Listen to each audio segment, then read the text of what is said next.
Coronavirus ho adoye ya omanfo cheche ho akade edisi anokwan ya enamra sebedwani de mo omanfo awu Akuapem South onyonyamfo osebonsu amoa a otaifra no se obi amoa ono nso akwakoye ho adoye de ama ebri empotem ho no wo mo nso a wo mo hwa apomode ho nsem ewo ho na na chade a ode kocheye no ebinie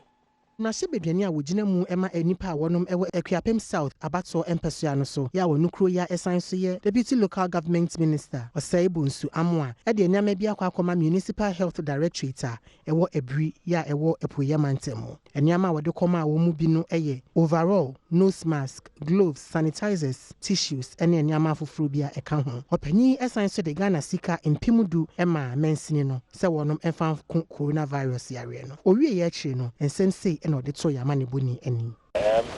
social distance of course obi ehun se okogo aso a eno na say eya de wo se yehwene to betia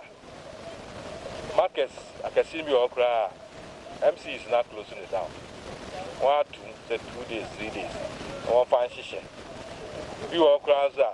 wa je atu se dumba na adechi abi no mumma so na kwan bedema ko fu betimi akodigwa sa social distancing no betima hwene abofo bai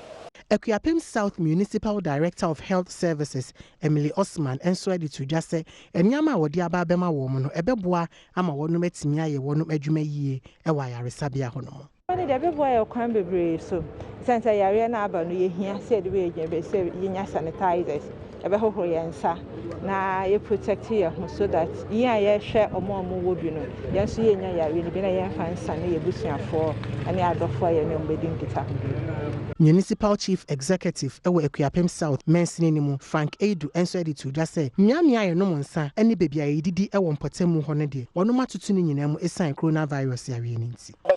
na mabenom ensa wo ha na obi ehu se okay bia yare ne bi wo me ho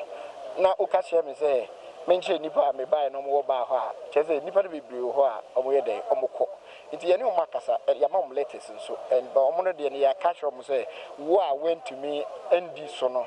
ye municipal assembly ye ne ma license to operate 1 year sir we will withdraw our license no nti no me gidi se nipa no bibiri so atias Dr. Daniel Asare ena waye kwanchefo pani a wada kolebu aya sabia kese no ano ewo enkramantem na Dr. Asem a wade ye fotusem ka kire Ghana fo nyina ne se okwa Ghana man ehwai wo coronavirus yade ne so no nya koketwa ne senti wo srese obi bia wonni dwuma bia di no ensia bonten bomodia na tena fie nte saade a okono ye befa mre tenten ene basi anokwan na emom so manfo ye asomre ne setie na wotena fie dia ene ebritia wa bi mo no coronavirus ko a oman ye hwai wo no so no ye betu asientem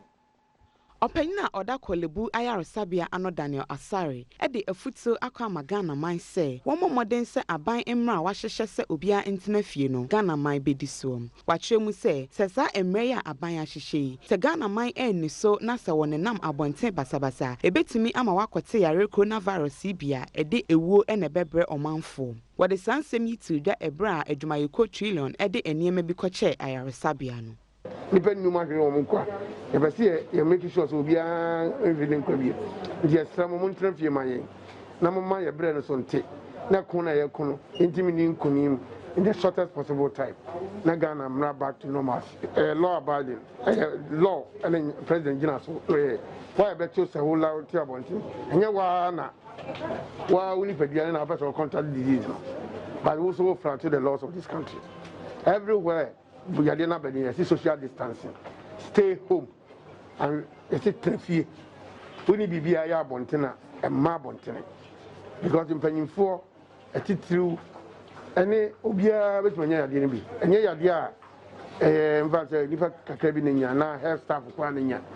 Obia one tina fee now bar bontina. Now to be share ubia or ya dear bia, Ubzubenabi.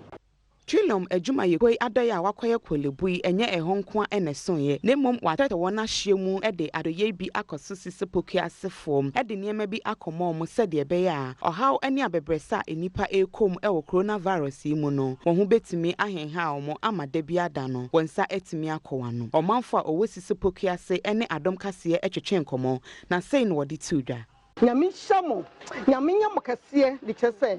Bible say nshanka do benya no mo bibi ena so bi a odu okurafo ena yusi aho no company ya mo be minim bebe mu firi na so Yakopon enhyamo no nyam kase de kyese asema ba ye mene me ba